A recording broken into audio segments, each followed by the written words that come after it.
Hello, everyone. My name is Ashley Short. So happy and blessed to be here today with the fifth anniversary of Afrikana Film Festival. We are going ahead and get started to introduce our wonderful filmmakers and special guests who will be in our discussion today. So we can just go ahead. Nostalgia, did you want to go ahead and start and introduce yourself and the work that you do in your film? Sure. Hello, everyone. My name's Nastasia Swift. I'm a visual artist based in Virginia. I'm working primarily with wool. I work sculpturally, so figurative installation and performative work through wool as my medium.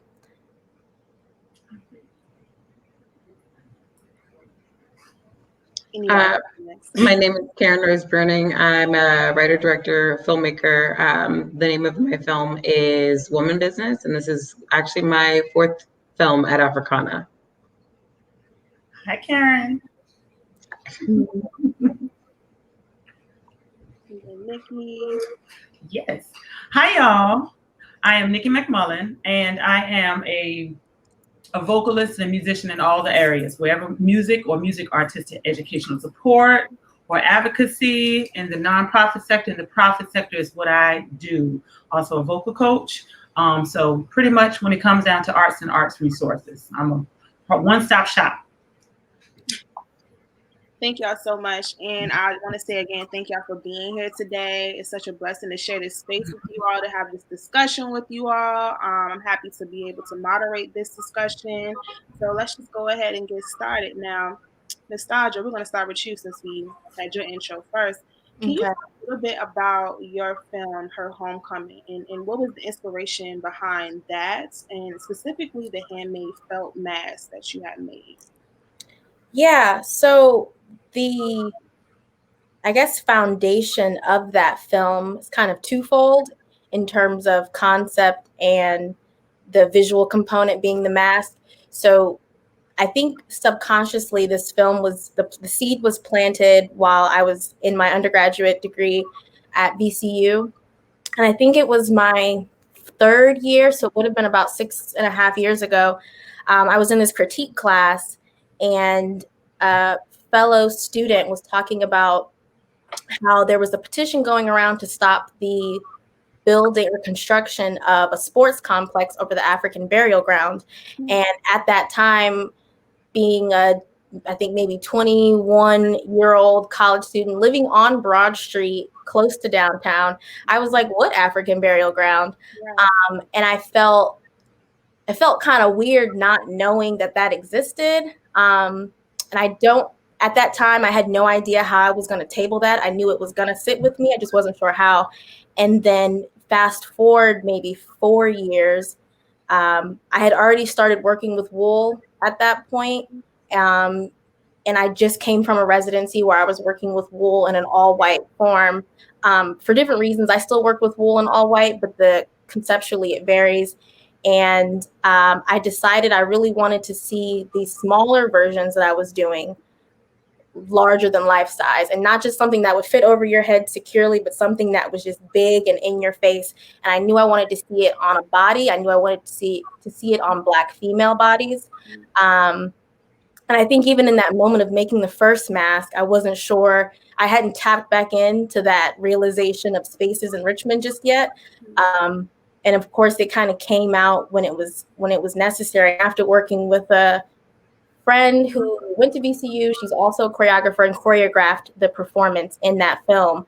I was like, Sanchel, there's this thing I keep seeing. I just see like, I think initially I had like 50 Black women in my head in white dresses and wearing these masks. And then over conversation and planning things out, I dialed it down a little bit and realized that there was enough power in just what we were doing. I didn't need the power to be in a large number. I felt like the impact and what we wanted to do was still going to hit home, even with just 8 women.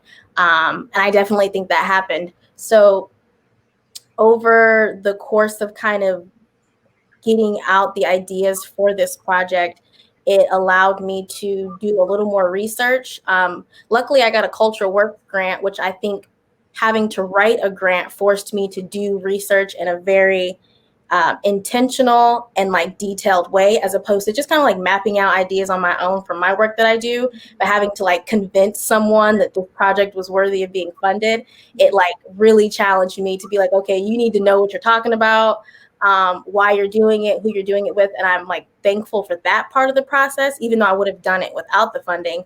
I think it just kind of like held me accountable for figuring out what all I wanted to happen in this space, in this performance. And I'll reference it probably both as a performance and a film, because while I knew I wanted it to be recorded, I was very adamant about the performance feeling like its own thing, as well as the film feeling like something. Like I didn't want us to be performing for the sake of a camera. I wanted it to feel like if you caught it like in person, but you didn't catch it on film, you still got an experience. And there wasn't like any cut or action or redoing. It's like we got one shot on, it was August 26th, the day before Gabriel Week, which I'm sure some of you or maybe all of us are familiar with. And I met Free. We kind of landed in each other's paths because we were both working with this very specific kind of work in regards to the city, and blended in a way. So she used some of my masks for the first Gabriel Week, and I tapped into her about what was going on in the city, and kind of leaning on her as a resource, an in-person resource, which was really helpful. But to go back to the film, I had this idea that I like the idea of a homecoming and what it means to return home, what it means to understand what home is for myself, for Black people, what our first home would have been in this country and what that looked like and how it looked in the city of Richmond, but also not looking at it in a celebratory fashion. So thinking about homecoming as being this thing that we all may have attended in high school, and it's fun and there's a bit of a celebration, but understanding the homecoming that I was referencing, especially with entering into the city of Richmond as enslaved people, but then we traveled to Jackson Ward, thinking about what home looked like post-enslavement, what home looks like post-gentrification, but not really post, kind of still in gentrification, especially in regards to Jackson Ward, and weighing heavily on the idea of remembering these traces, the traces of Black women throughout the city of Richmond, kind of from its beginning in this city and also kind of in process with where we're at now. So that was a mouthful, but that's all that I was thinking in my head in regards to planning that project. Really dope project. I'm already a big fan of you and your work. We have that connection already. So I really enjoyed the film. Thank you. Now going back to the mask, this idea of the mask, right? I'm gonna open this up for everybody. What do you feel like are some of the masks that, Black people or specifically Black women may wear on an everyday basis, right? And then I'm gonna just let's just do that. Let's start with that. What are some of the masks? So there's a couple of things I want to tackle. I make sure my mind gets to all of them. I think that in specifically addressing your question, there are masks that we wear to ourselves, like in terms of not being transparent with self, or having, for a number of reasons, being vulnerable with self, mask that we wear socially. And I think a lot of those masks, I would say like the top layer mask would be this idea of strength and maintaining this sense of like 360 degrees of strength. And I think there's a lot to be said about why that's the case. And I think it's something that's like almost generational. Like, I know, not to get too personal, but like there are things that I've had to unlearn about vulnerability and masking because of the kind of strength I've seen my mom put forth. Yeah. In a way, like wanting to be as strong, but knowing that I don't always have to be strong. Right. So yeah, I think that there's a strength, this sense of strength mask.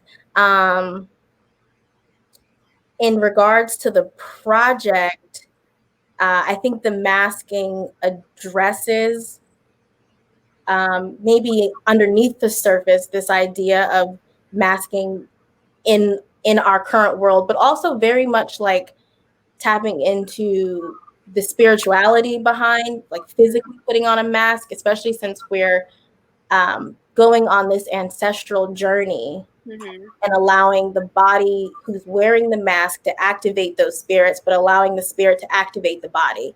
So I think when I'm working with mask, it taps into both of those things. Yeah. I think that when we talk about the idea of masks, it's more in Black womanhood all over the diaspora. It's more of not so much as masks as facets.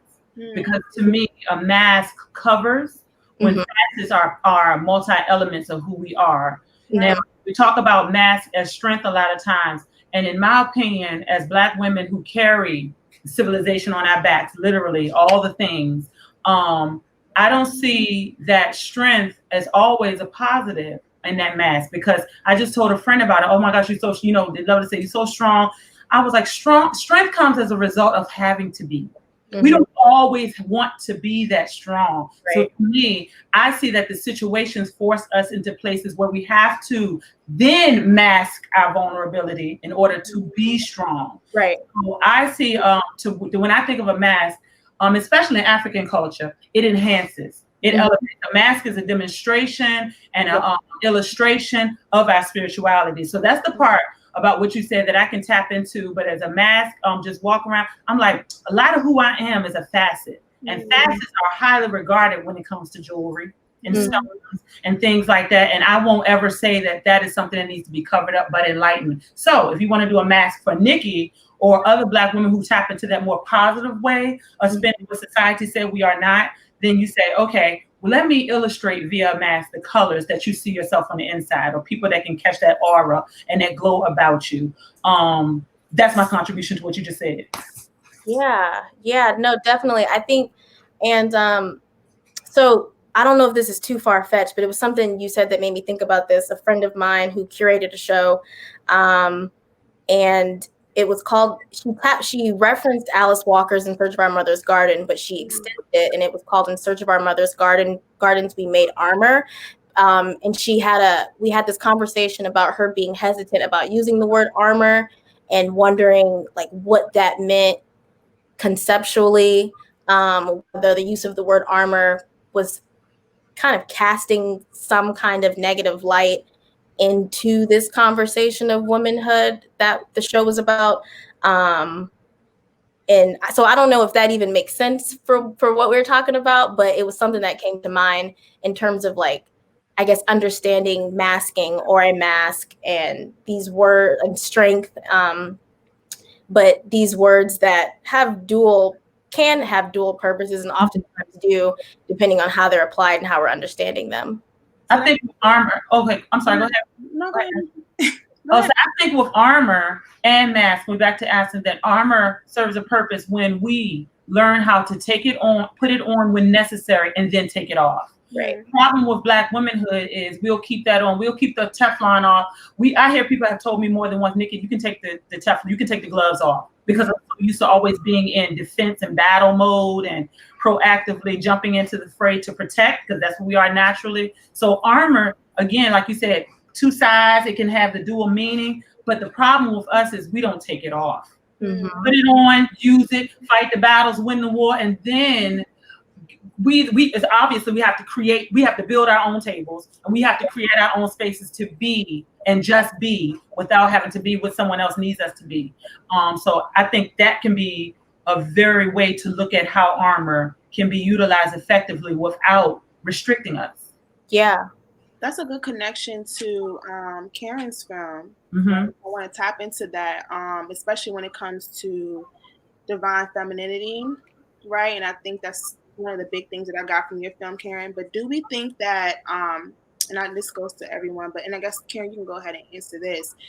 Do we feel when it comes to these things we call masks and the armor and things like that, do we feel like these are just mechanisms of survival in this society? And so for Black women to feel like they have to be more palatable in society to survive, are these things that we create for ourselves, or are these masks that are given to us, like as we grow up from children into adulthood?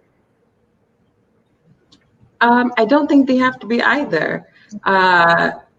I am doing a lot of work in femininity and talking about being a woman. So I speak with my grandmother about it all the time. Because she's been alive and Black in America for 80 years. So she's seen a lot, she's done a lot, she's been in the South the entire time. And we were talking about this idea of lipstick and high heels. And what she was saying is that, in her day, women always got dressed and they would be going to work to go and work for somebody else and to clean up and all these other things. But they put this on because they were somebody. They put this on because these things made them feel good, because regardless of what the world was going to say, this was theirs for themselves. So I don't think that putting on a mask as a form of protection is the wrong thing. I don't think that armor is unnecessary because we do live in this world as Black women in this country. I think that a good soldier puts on armor. I think that it's a part of what's necessary sometimes. To the point that Nikki made, I think you do need to take it off. But I think that a part of the divine feminine is understanding the how to do it. I talk about makeup as a form of war paint, because I've adorned myself with my beauty, with my rings, my jewelry, this thing that makes me feel good, that is strong for me. And because of those things, it puts me in a place to be able to give to my community, to the world differently. So I define it for myself. And I think that it careful not to get in a place where people make the strong Black woman sound like a trash thing to be, or sound like a horrible thing to be, when we get to be strong, and we get to and we get to experience vulnerability as a strength, because it takes a lot to be able to say, I'm down today, I'm sad today, this is a challenge for me, and that is a strength in and of itself. And so I do a lot of work around language and what people have put on us. I'm not interested in anything people have put on us. The rituals of adornment are mine. My strength is mine. I am a boss, period. And I won't apologize to anybody for it, and I won't let anybody make me feel like it's a bad thing. Um, and I don't need makeup, but I love it, and I won't apologize for those things either. And I think that a part of tapping into the divine feminine is figuring out what makes you sway and what makes you feel, and living in that all the time. And so I think that it's definitely something that whenever you see a woman on screen in any project that I do, there is a reason for her. And she is the reason. And I think that we get to be that too, in a space where people often tell us that, like, our strength, specifically Black women's strength, is like equated to like white man's strength. Like, I am in charge, I am a conqueror, I am a beast. There have been psychological studies in terms of naming adjectives to describe a man, naming adjectives to describe a woman. Now, white man, white woman, Black man, Black woman, and often Black women's and white men's are similar in terms of strong, in terms of providers, in terms of these kinds of thoughts that people think about us. But I don't care what you think about me. Like, you don't get to define me. And so I think that I do a lot of work in making sure that I tell you who I am and not that you tell me. And I think something that Nastasia said, just in reference to In Search of Our Mother's Gardens, and something that I always thought about in undergrad, is that these women that came before us, they found a piece of beauty for themselves in a world that told them that, your woman isn't pretty or sweet or soft or anything, and they found theirs. And so I think that we get to find ours, and a part of it is my strength. A part of it is my ability to know when I walk into this room, actually, all you're gonna get is this mask. You don't, like, what I give to my family, what I give to my community, you don't get that. you get this because I say. And I think that we have the power to do that. And it's important for me that when I'm showing women, when I'm talking about us, I talk about the dynamics of it all. Mm-hmm. So, and that's a good. Okay, so let's talk about this as far as the strong Black woman, the independent Black woman, and what's happening today with the violence against Black women, all Black women, which includes trans Black women as well, non-binary Black people. Um, there's this conversation that's happening, whether that's on the internet, in our communities, things like that, is that Black women are not. Um, don't need to be protected because we are strong and we are independent. And so, and this is what Black men are saying. Sometimes there are other Black women who feel these things as well. And so this dissonance in our community, that we're not deserving of protection as in other women when it comes to the violences against us, when it comes to sexual violence, when it comes to domestic violence, police brutality, state-sanctioned murders, things like that. And we see the difference in the coverage of Black women deaths compared to Black men. And even when we say compare and we talk about it, we're always ostracized for even making that comparison, for even speaking out against it or about it, because it's kind of like you're deemed as you're going against your community, or you're not in support of Black men, when Black women have been one of the main supporters of Black men in the entire Black community, in fact, the entire world. So what do we think about that, like that dissonance and that kind of lack of urgency when it comes to protecting Black women and when it comes to violence and things like that? Well, I think that is a result of what I said earlier about the need to be strong based on the psychology we have suffered under for 400 years. All right. So over here, all the things, and we know the psychology that was inflicted upon the Black family in general and specifics during enslavement. We know how they broke us up. We know how they separated, that's not even getting to colorism, but then all of the things of the unit. And from that, we are, as a direct result of the psychology this society has inflicted on the Black family at large, has caused the Black woman to be in positions where she has to be the one keeping the family together because the man has been ripped out or the man has been emasculated and things like that. And so from that, then the result is Black men are in a psychologically unhealthy space in regards to how they perceive us, because we were forced into this psychologically unhealthy space. So we here in this cycle where they feel, overall, we don't need the protection because we don't need a man, because we never had the man, because the man took the man. So you got this cycle. Yeah. And that's what happens. And in that regard is where the perception of being a strong Black woman is a fallacy, and it's not necessarily a positive thing. We are forced into this place by no means of our own, and our men are forced into that place by no fault of their own either. So the conversation comes back: how can we heal that? How can we stop this cycle? I think a part of that challenge is that this is going to be controversial, but I think that a lot of what we've learned to do is adopt white women's feminism and their language into our language. That's not that's true. And we are not fighting for, nor have we ever been fighting for the same thing, because in general, when as womanism as a concept, we weren't asking to be seen as better than Black men. We were asking to be seen, period. And so I think that this idea of independent it's not ours.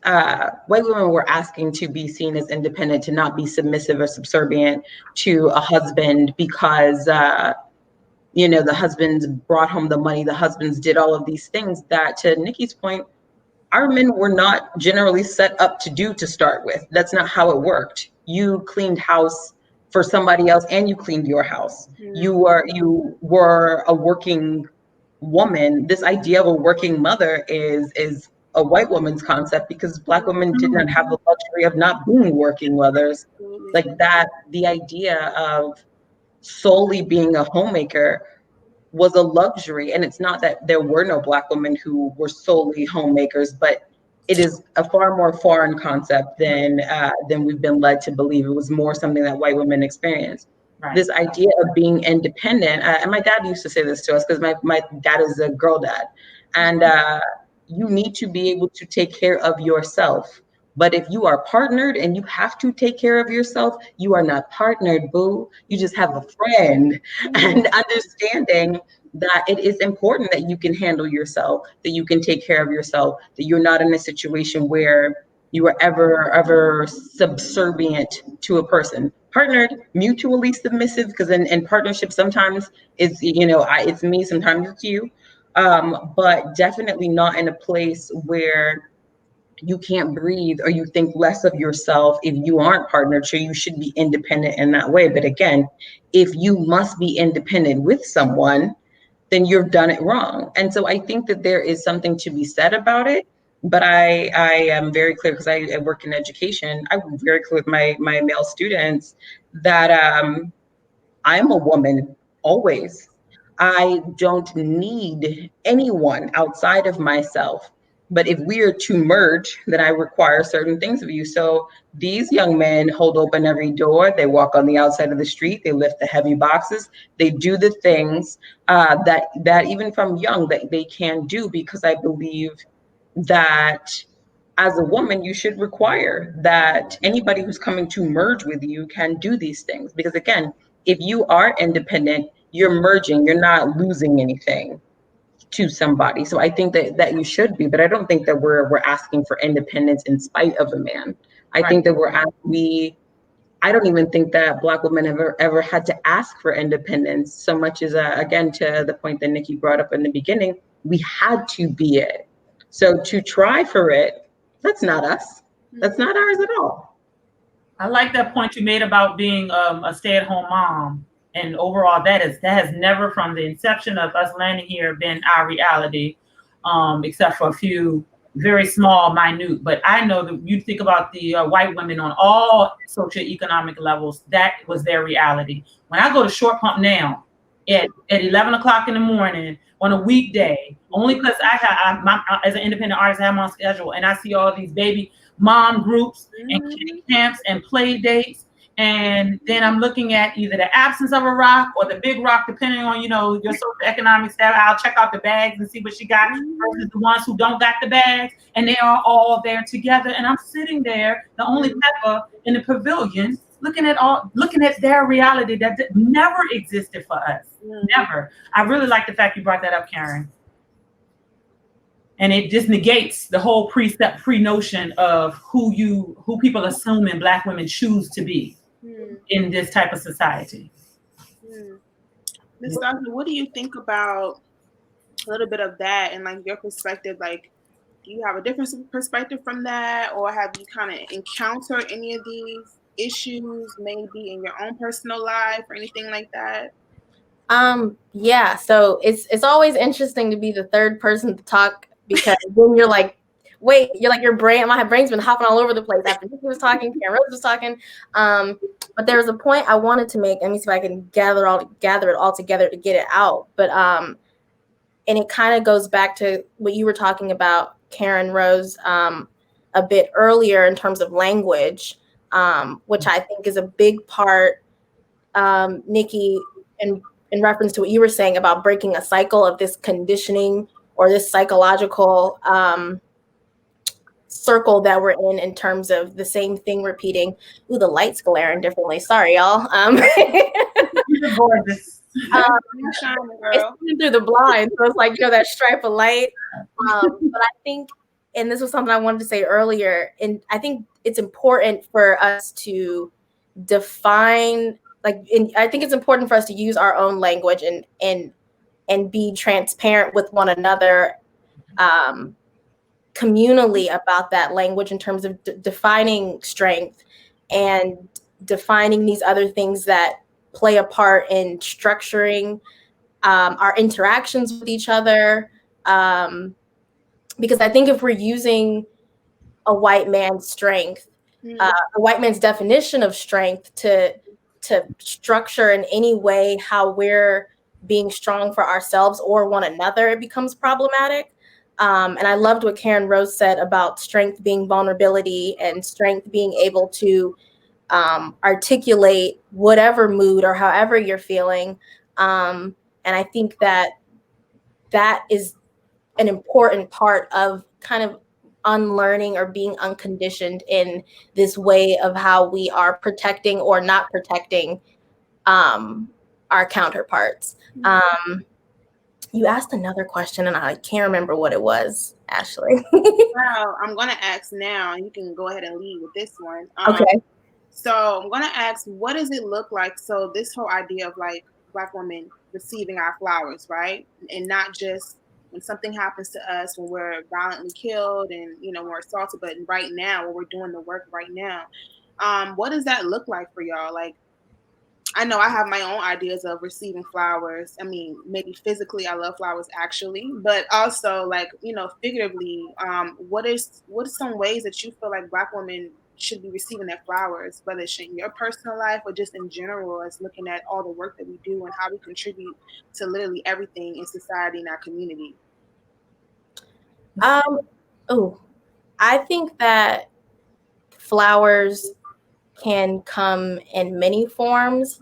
I think that one that comes to mind is acknowledgement. I think that Black women, more often than anyone, is stripped of being acknowledged or credited.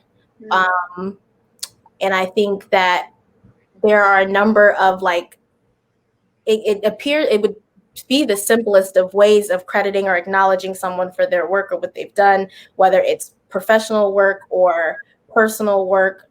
But I think that flowers in the form of acknowledgement is something that comes to mind, because it should be simple to either not just thank, but like privately and or publicly acknowledge someone for what they've done in any way. And I think that I'm becoming redundant, but yes, acknowledgement. Acknowledgement, yes. What do y'all think? I think that Black women are incredible at doing it for each other. Because you know, and there are memes and tweets about, you know, you've never had a compliment in your life until a Black woman has complimented you. And like, so we do it, and it is big, and it is loud, and it is yes, earrings, shoes, this, you know, that speech, that thing that you said, we point it out and we itemize it and we're unapologetic about it. And to the point that was just made, acknowledge me like that. I actually would prefer that you don't do it quietly. I would actually prefer. I no longer have any interest in being the Black woman who did all the things behind the scenes, who you quietly, and especially in film production, like, don't quietly write me a check. Tell everybody that I made this happen. You know, make sure that there's a parade for me with confetti, because I want it to be stated what my contribution is, because Black women's contribution in this country and really in the world is so vast. And I think that a thing that we do wrong, in terms of femininity, in terms of womanness, is we quiet ourselves and say, oh, it's okay. It's no, it's not okay. If I'm fine today, tell me I'm fine today. If what I did was brilliant, let me know, because it was probably hard. I don't want to quietly pretend that it's okay to not acknowledge the work, the effort, the anything. I think it's, if you don't know how to do it, if you don't know how to say it, literally pay attention. Remember, this is if you want to know what I like, watch what I do. And I think that is the way, because the way that Black women complement each other is the way that you need to be doing it. For me, I want to, this idea of smelling my flowers, just conceptually, like, flowers, they completely blossom. So I wanted big. I wanted big. I wanted often. I wanted honest, and I want everything that I deserve to be given to me, and I want to be able to give that back to other women. So we always experience this feeling, because you never want to feel insignificant, because you're not. You simply are not. Right, right. And for me, that yes queen culture is what we're talking about. The way sisters love us, yes queen. That had to take some notes, right? So that we got that down pat. We just make sure that we remember to do it, even when you got a little twinge, and you don't necessarily want to do it. Make sure you compliment each other. But then for me, flowers from white people is silence when I speak. Aside from what you said, Karen Rose, celebrate me out loud like you celebrate the white CEO, like you celebrate the white ladies, CEO, whatever. The same way. But when I speak, silence because we are so often overtalked in white places, right? So be quiet, acknowledge it, then throw my ticker tape parade. I said what I said, and I want you to understand and recognize and imbue the seriousness or the intelligence or the experience in what I said, and don't minimize it. I said what I said. So, and then for me, my flowers and partnerships, when it comes down to my romantic counterpart, is equal, putting in the equal work. We know that women as mothers and homemakers and just in partnerships together, whether you're coexisting or you live in two separate houses, we carry the emotional burden of the planning, of the cleaning, of the cooking. If you got children, you're taking care of the children. Equality in the partnerships is how you can show that you value me as a person, not just as a workhorse. And that to me is very, very important. No, sir, we're going to do that. And especially because Karen, speaking to what you said about overall for the 400 years, we've never been stay-at-home moms. We've always been working partners and working mothers and aunties and grannies and everything else. We coming home, acknowledge that we need as much nurturing and care and breaks as you do. And I see that the cycle is breaking with more involved partners, male partners for me, as a heterosexual, whatever your partnership looks like. But right, yeah, that to me is very important. Give it to me by now. Acknowledge that I'm human that needs the same type of support that you get. Absolutely. I agree with all of that. Just add that as a bouquet, just garden of flowers. I would like to add two things. So I would like to see. We talked about how Black women are kind of like the catalyst of like a lot of the culture that we have, a lot of the movements, the history. I would like to see even today Black women being represented as more of the gatekeepers of those things and being acknowledged as that, and not just like we said behind the scenes and kind of like an anecdote at the end of something. Because I feel like especially when it comes to like social media, different trends, when it comes to beauty, when it comes to music, I mean, so many different industries, we all have this common understanding that we are a lot of the curators of these things, but a lot of times we are not the ones in control of what that looks like. The gatekeepers, we're not, in these executive seats, in these spaces, and we're not board members, people who actually make the decisions in this world. We're not a part of those conversations. And so I think that's very important as well, not just being, hey, this Black woman did this, shout out to her. No, like this is who runs this. This is our stuff. Exactly. It's our stuff. I'm all about power and Black women having power. Power dynamic is very important. And then lastly, I would definitely say I'm very into like relationships and love and like what that looks like, whether it's friendships or relationships, romantic relationships. But as far as romantic relationships, I would like to see Black women courted properly, dated properly. Right.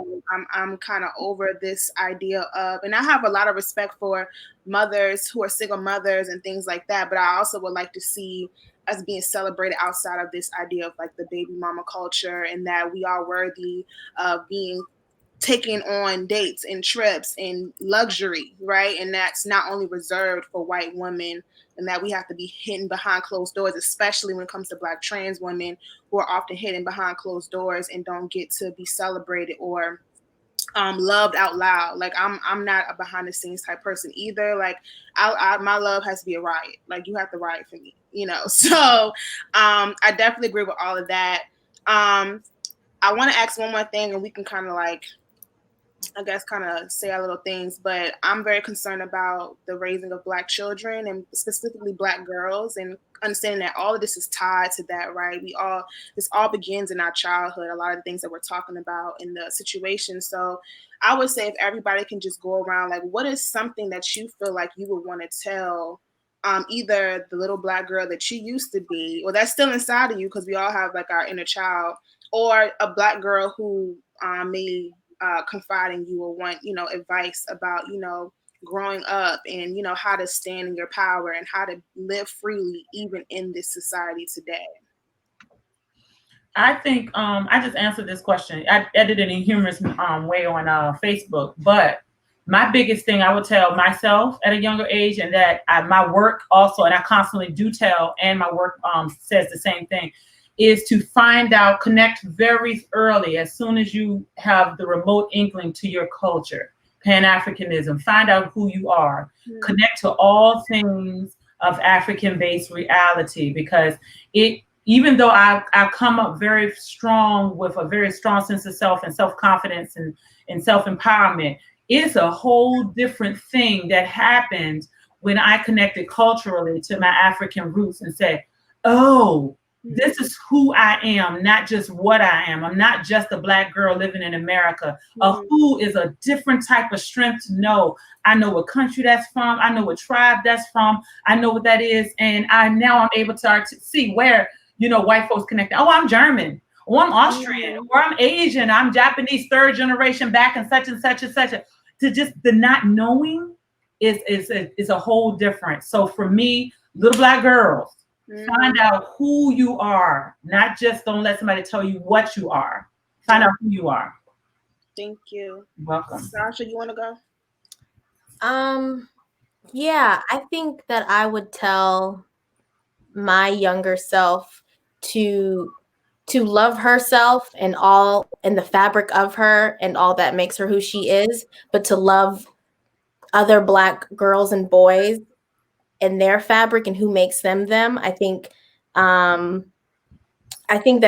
children learn how to interact with their Black peers, and based on an early kind of sense of conditioning from this outer world and this outer white world. And I think it's important to teach them to love each other, whether it's each other in the house or each other socially, each other in school.